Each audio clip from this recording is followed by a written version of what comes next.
Months had passed, and Angad was now little more than a gaunt shadow of the man he once was. His life had dissolved into Kolkata's pavements, where chalk had become food and art became survival.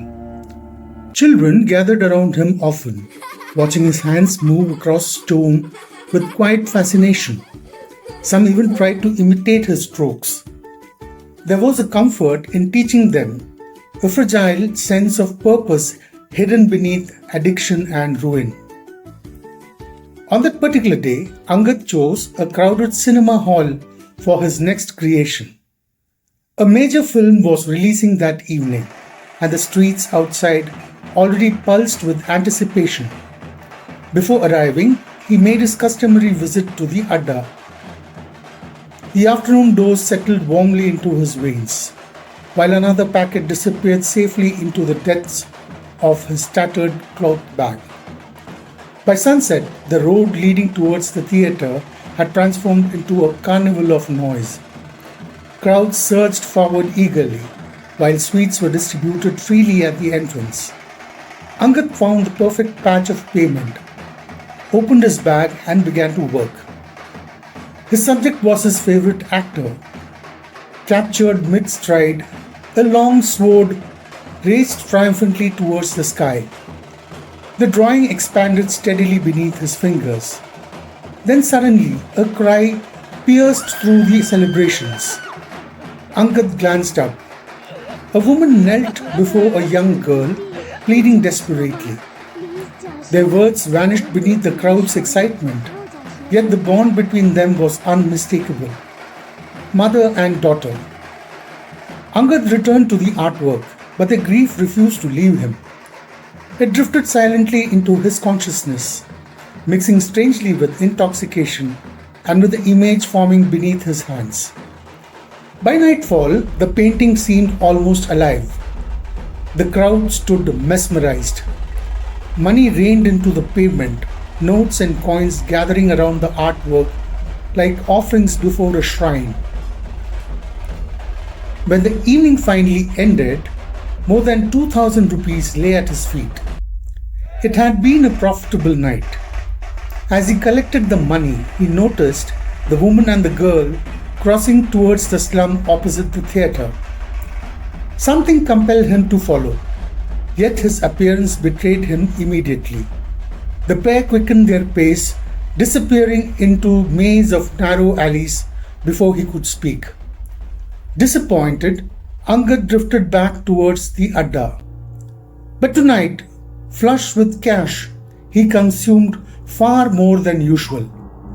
Reality loosened its grip almost instantly. Cities blurred together, dreams mingled with memory, and the world floated somewhere between delirium and illusion. Hours later, he wandered toward a railway settlement on the city's edge. Near a public tap, he drank greedily. Then, the screech of tires shattered the silence. A car stopped abruptly across the road. Its door flew open. A young woman stumbled onto the pavement, drunk, furious, and screaming obscenities in Bengali. The vehicle sped away, leaving her collapsed beneath the yellow streetlights. Angad stared in disbelief. It was the same girl from outside the cinema, the daughter. Through tears and intoxicated rage, fragments of truth spilled into the night. Addiction, prostitution, betrayal, a hidden life her mother knew nothing about. Eventually, she dragged herself towards the slum and vanished into darkness. Angad remained frozen for several moments, then continued walking without direction.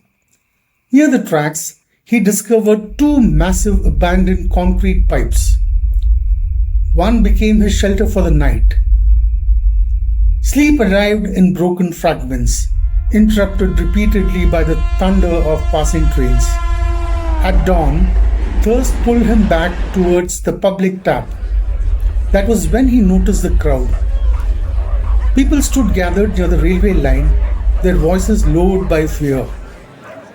Angad approached slowly. Her body lay upon the tracks, blood stained, the steel rails spilling into the gravel below. Whispers travelled through the gathering crowd. Suicide, some claimed. But something felt wrong. The police arrived swiftly. Then came the revelation.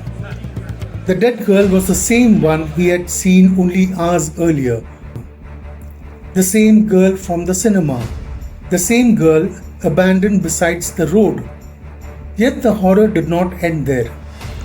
This was no ordinary death. Her injuries spoke of deliberate violence, not accident. And according to the officers, the wounds appeared to have been inflicted using a long sword. The long sword, identical to the one Angad had painted outside the theatre the previous evening. No weapon was found, only questions. The officers exchanged uneasy glances. The similarities were impossible to ignore. Another unexplained murder, another dead woman, and once again, Angad had seen the victim alive only a day before. His breath shortened, his knees weakened. The city seemed to be whispering something through these deaths. But addiction had buried him too deeply to understand the message. Without another look, he turned away from the tracks. There was only one destination left now: the Adda, where memory dissolved, questions disappeared, and oblivion waited patiently once more.